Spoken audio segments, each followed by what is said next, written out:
दोस्तों, आज हम 12th केमिस्ट्री का लेक्चर 4 लेकर के आए हैं और आज हम चर्चा करने वाले हैं 12th केमिस्ट्री का जो सॉलिड स्टेट चैप्टर चल रहा है। 12th केमिस्ट्री का जो सॉलिड स्टेट चैप्टर चल रहा है उसमें जो आज टॉपिक शुरू करने वाले हैं उस टॉपिक का नाम है क्रिस्टल जालक।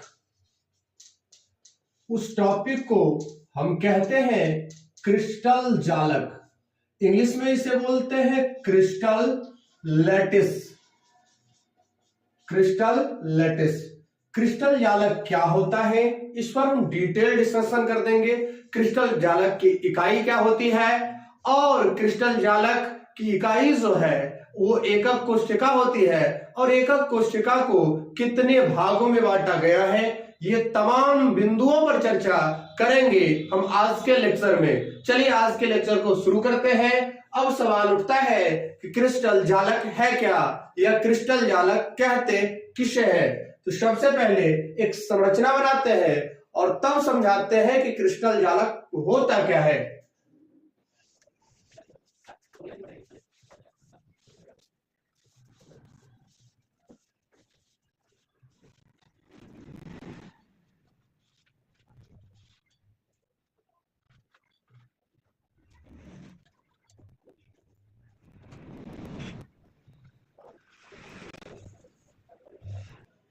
तो चलिए अभी समझाते हैं कि क्रिस्टल जालक होता क्या है। क्रिस्टल के बिंदुओं से नियमित व्यवस्था जो त्रिविम में बनता है, क्रिस्टल के बिंदुओं से बनने वाले त्रिविम में नियमित व्यवस्था को क्रिस्टल जालक कहते हैं। गौर से देखिएगा, ये इस प्रकार की संरचना है और इसी प्रकार की संरचना को बार बार दोहराने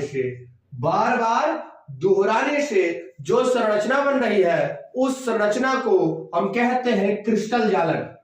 क्रिस्टल के बिंदुओं के नियमित व्यवस्था से जो संरचना बनती है उसे हम क्रिस्टल जालक कहते हैं। और क्रिस्टल जालक की इकाई को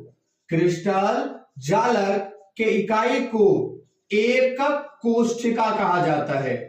क्रिस्टल जालक के इकाई को एकक कोशिका या यूनिट सेल कहते हैं। देवियों और सज्जनों, आपको समझ आ रहा होगा कि यूनिट सेल क्या होता है।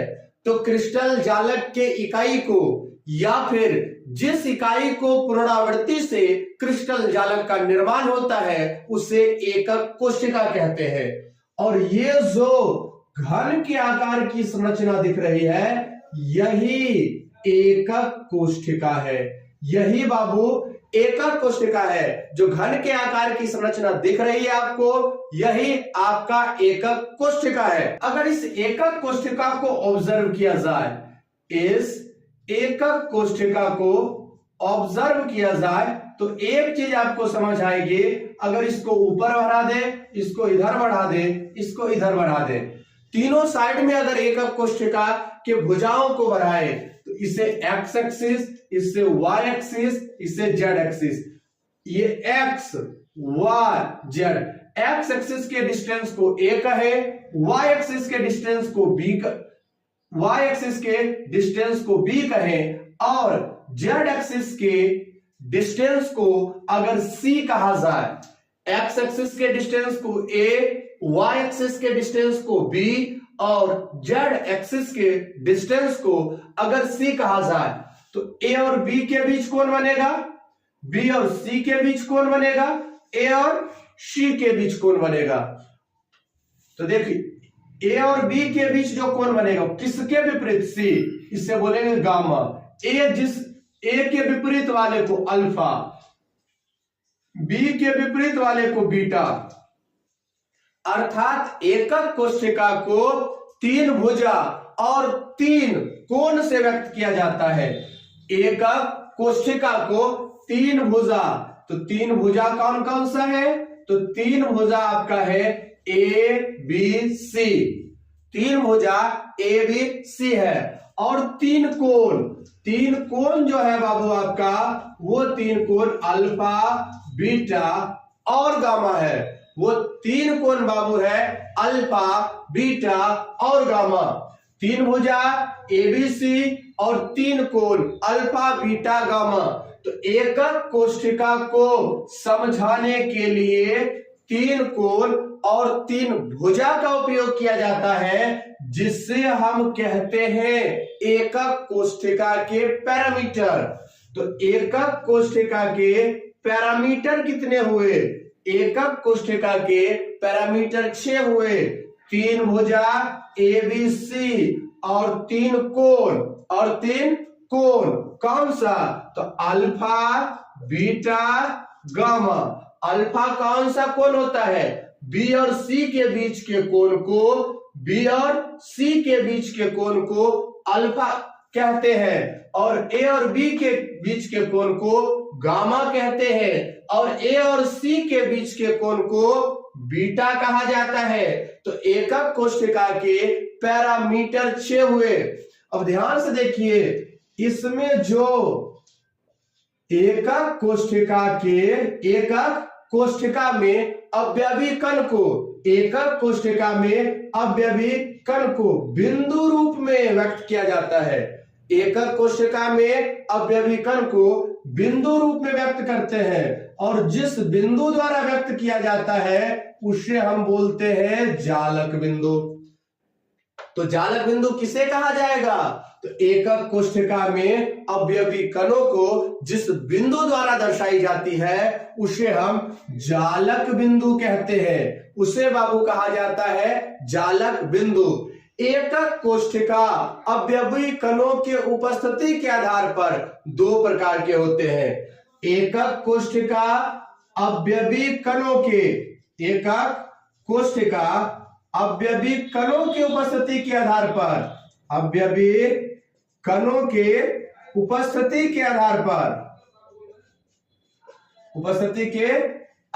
पर 2 प्रकार के होते हैं। कौन सा? सबसे पहला नंबर 1, अवयवी कणों के उपस्थिति के आधार पर एकक कोष्ठिका 2 प्रकार का। सबसे पहला आद्य घनीय एकक कोष्ठिका, जिसे बोलते हैं प्रिमिटिव यूनिट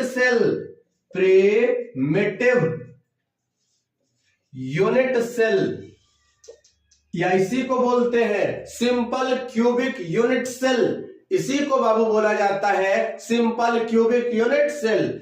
और दूसरा जो होता है उसे बोलते हैं केंद्रित एकक कोष्ठिका। दूसरा जो है आपका, उसका नाम है केंद्रित एकक कोष्ठिका, सेंटर्ड यूनिट सेल। दूसरा बाबू जो है एकक कोष्ठिका, उसे बोला जाता है सेंटर्ड यूनिट सेल। क्या कहा जाता है? सेंटर्ड यूनिट सेल कहा जाता है। अब सवाल उठता है कि सर आद्य घनीय एकक कोष्ठिका किसे कहते हैं और दूसरा केंद्रित एकक कोष्ठिका किसे कहते हैं? तो चलिए आपको इसे भी परिभाषित कर दे। वैसा एकक कोष्ठिका जिसके अवयवी कण,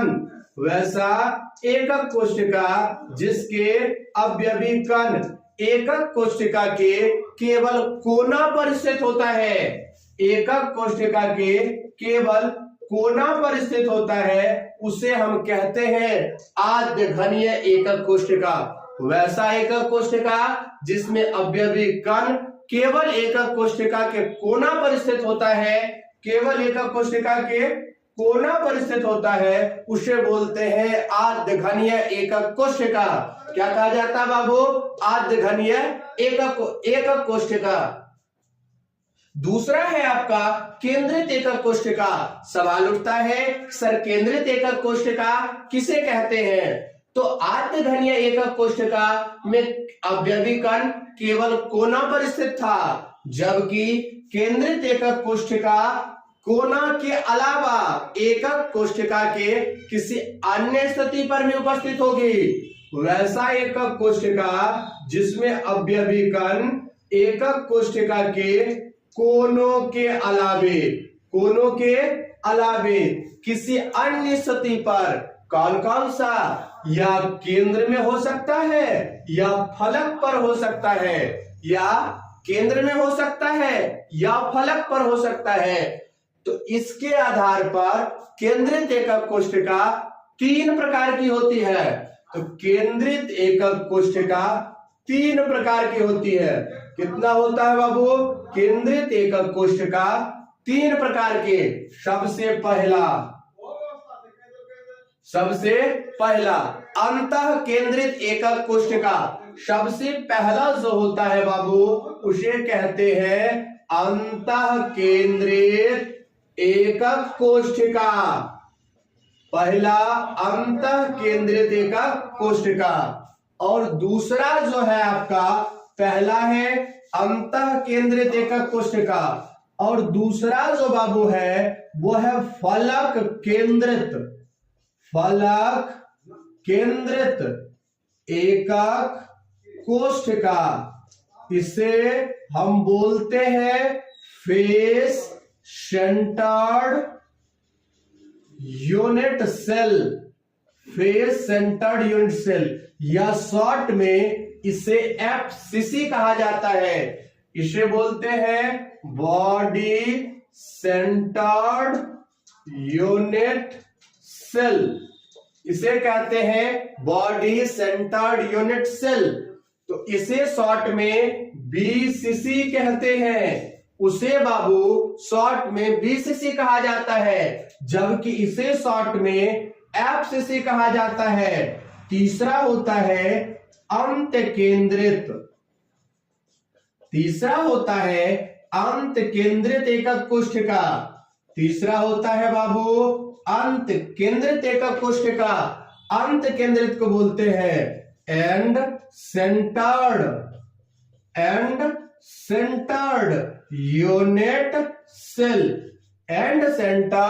यूनिट सेल। इसे शॉर्ट में बोलते हैं ईसीसी। तो चलिए अब तीनों को डिफाइन करके हम आपको बता दें कि बीसीसी किसे कहते हैं, एफसीसी किसे कहते हैं और ईसीसी एकक कोष्ठिका किसे कहते हैं। बीसीसी, एफसीसी और ईसीसी किसे कहा जाता है, तो चलिए समझिएगा और चलिए समझ लीजिए। वैसा केंद्रित एकक कोष्ठिका जिसमें अवयवी कण एकक कोष्ठिका के कोनों के अलावे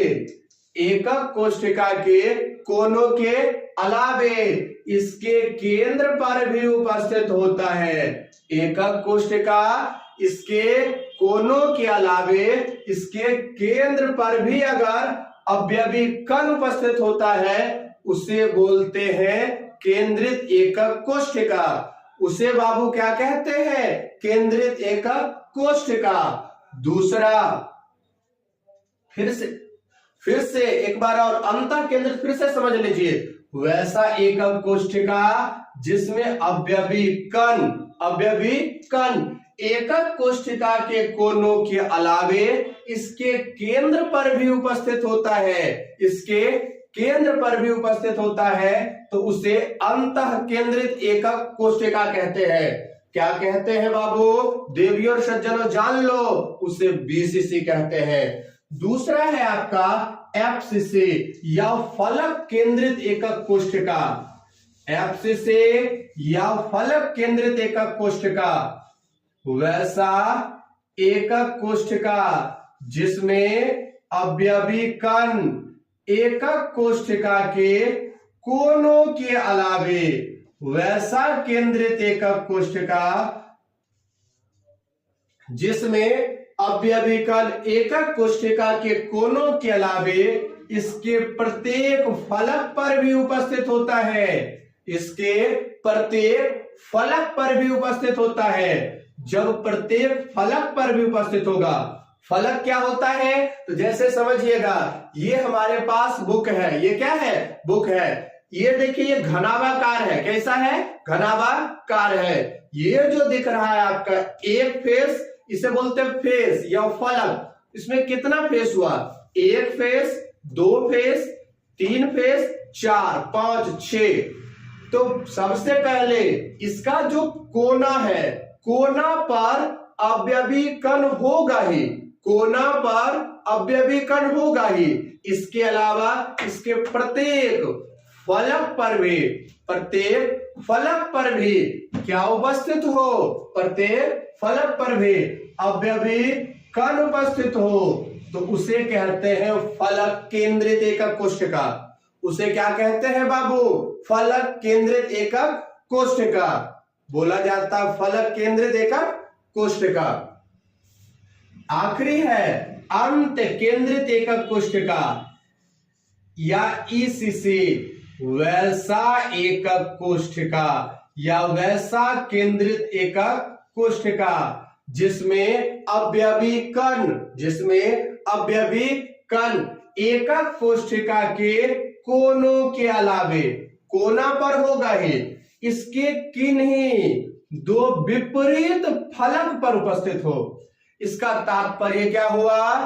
ध्यान से देखिएगा, ये कोना है, प्रत्येक कोना पर एक एक अवयवी कण उपस्थित है, लेकिन अगर इस फलक पर उपस्थित है तो इसके डायरेक्ट एक विपरीत फलक, इसका विपरीत इधर है, इसका विपरीत इधर है और इसका विपरीत इधर है, तो किन्हीं दो, सभी फलक पर नहीं होगा। अगर एक अवयवी कण इस फलक पर हुआ तो दूसरा अवयवी कण इसके विपरीत फलक पर होगा, तो उसे बोलते हैं हम अंत केंद्रित एकक कोष्ठिका या ईसीसी। अंत केंद्रित एकक कोष्ठिका या ईसीसी।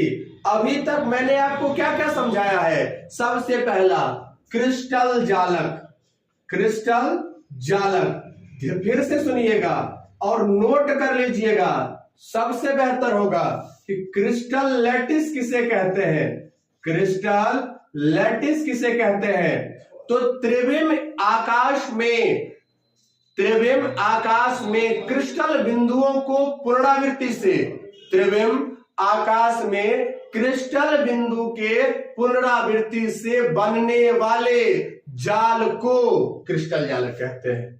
फिर से सुन लीजिए, त्रिविम आकाश में क्रिस्टल बिंदुओं के पुनरावृत्ति से बनने वाले जाल को क्रिस्टल जालक कहते हैं। और क्रिस्टल जालक जिस इकाई से मिलकर बना होता है या क्रिस्टल जालक के सबसे सूक्ष्म इकाई को एकक कोष्ठिका कहते हैं। एकक कोष्ठिका कहते हैं। एकक कोष्ठिका सामान्यतः घन के आकार का होता है और घन में क्या क्या होता है? तो घन में 8 कोना होता है। सबसे पहला, घन में 8 कोना होता है, 12 किनारा होता है, 6 फेस होते हैं। 8 कोना होता है, 12 किनारा होता है और 6 फेस होते हैं।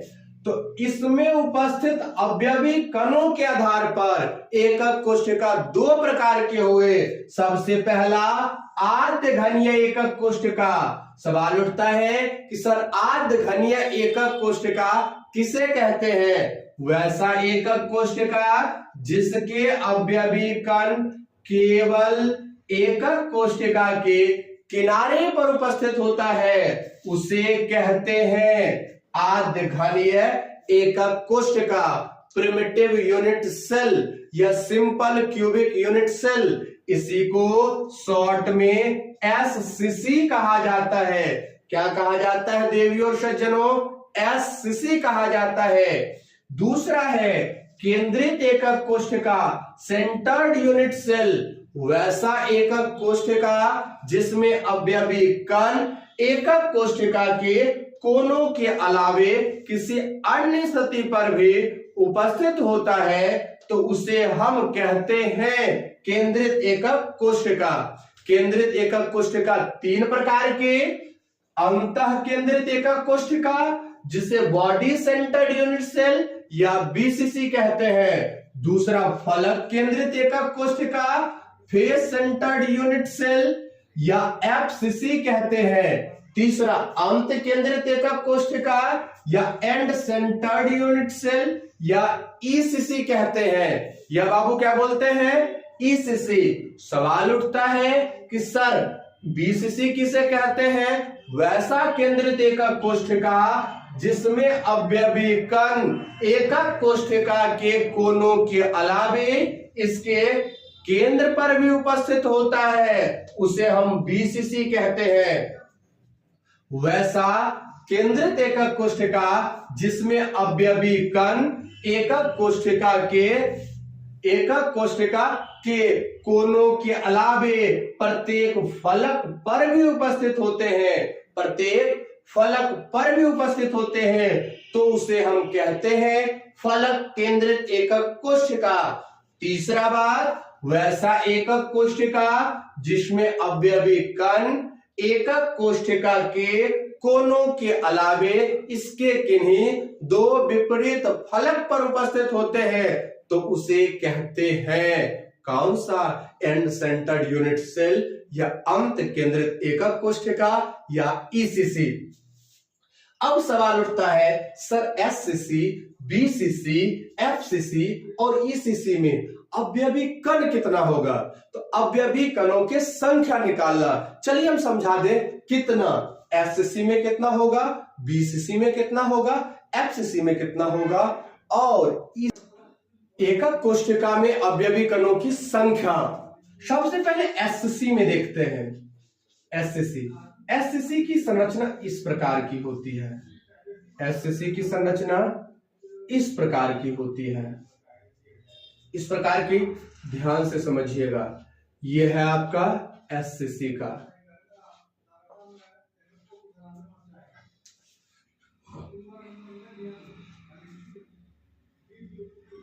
गौर से देखिए, 1 2 3, ये जो है अवयव, ये तो बिंदु रूप में दर्शा दिए हैं। वास्तविकता में ये इतना स्थान घेरता है, ये भी इतना स्थान घेरता है, अर्थात ये चारों दिशा में अलग अलग एकक कोशिकाओं के संपर्क में होता है।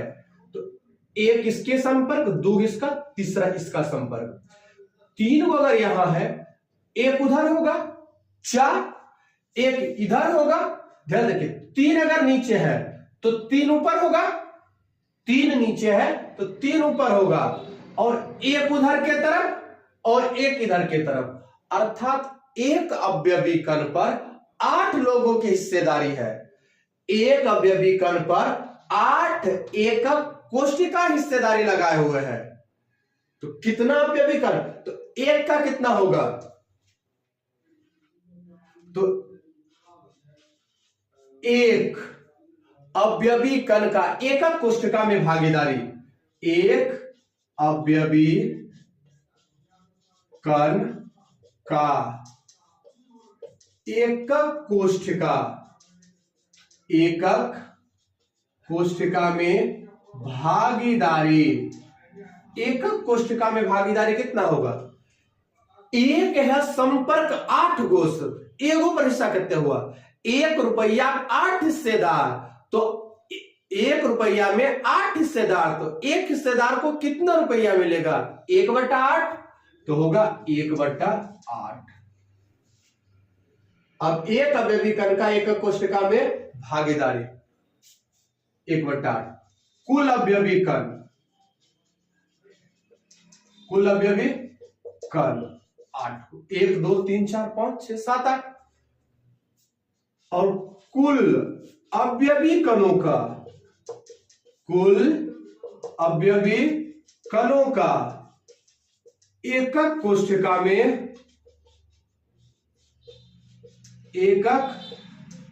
में कुल अवयवी कणों का एकक कोशिका में भागीदारी कितना भागीदारी होगा? तो 1/8 है, 8 है कम 8 काट में करते 1, अर्थात 8 गो में टोटल एससीसी में अवयवी कण की संख्या कितना? एससीसी में अवयवी कण 1, कैसे हुआ 1? तो इसमें 8 गो अवयवी कण था, लेकिन एक अवयवी कण एकक कोशिका में मात्र 1/8 भागीदारी निभाए हुए था, और टोटल 8 था, तो 1/8 और गुना 8, 1/8 और गुना 8, तो काट करके कितना हो गया? 1। कितना हुआ? 1। अर्थात पूछेगा आपसे एग्जाम में एससीसी में अवयवी कणों की संख्या कितना होता है, तो बस 1 होता है। अब एफसीसी, अगर एससीसी समझ आ गया एफसीसी भी समझ आ जाएगा, तो एफसीसी में समझा देते हैं। एफसीसी में अवयवी कण की संख्या, तो सबसे पहले 1/8 गुना 8 गो कोना पर तो होगा ही, एफसीसी में 8 गो कोना पर तो होगा ही, तो 8 कट गया, प्लस प्रत्येक फलक पर है, तो एक फलक कितने से सटा हुआ हो सकता है, बेसिस ज्यादा से ज्यादा एक फलक ज्यादा से ज्यादा 2 के संपर्क में हो सकता है, अर्थात 2 गो एक अवयवी कण पर 2 भागीदार, तो 1/2 और क्या गो फलक 6 गो, तो 6 2 तिहाई 6, 1 + 3 अर्थात एफसीसी में कितना हो गया 4। एफसीसी में बाबू हो गया अवयवी कणों की संख्या 4। अब चलिए अब आपको ईसीसी में ले चलते हैं। ईसीसी में 1/8 गुना 8 तो होबे करेगा, 1/8 गुना 8 प्लस, चूंकि अगर विपरीत फलक पर होता है, विपरीत फलक पर होता है, कहता ना, चलिए विपरीत फलक पर तो होता ही है, विपरीत फलक पर एक फलक की भागीदारी 1/2, 2 फलक हुआ तो काट दो, 1 जोड़ 1 2 गो। अब बच गया एक 20 सीसी, तो सब कोना पर कितने होगा 1/8 गुना 8, और एक बीच में केंद्र में होता है, इसका जो है एक बीच के केंद्र में होता है, और जो केंद्र में होगा तो किसी से सटा हुआ नहीं होगा, 1 प्लस 8 कट गया, 1 जोड़ 1 2। तो याद रखिएगा बीसीसी में अवयवी कण 2, एफसीसी में 4, ईसीसी में 2, एससीसी में 1, एससीसी में 1। तो आज मैंने आपको क्या क्या समझाया है, क्रिस्टल जालक, एकक कोष्ठिका के प्रकार, और आखिरी में मैंने बता दिया एकक कोष्ठिका में उपस्थित अवयवी कणों की संख्या। आज के एपिसोड को यही लॉक करते हैं, मिलते हैं आपसे अगले एपिसोड में। तब तक के लिए हंसते रहिए, मुस्कुराते रहिए, पढ़ते रहिए रसायन शास्त्र एम महाराज के साथ।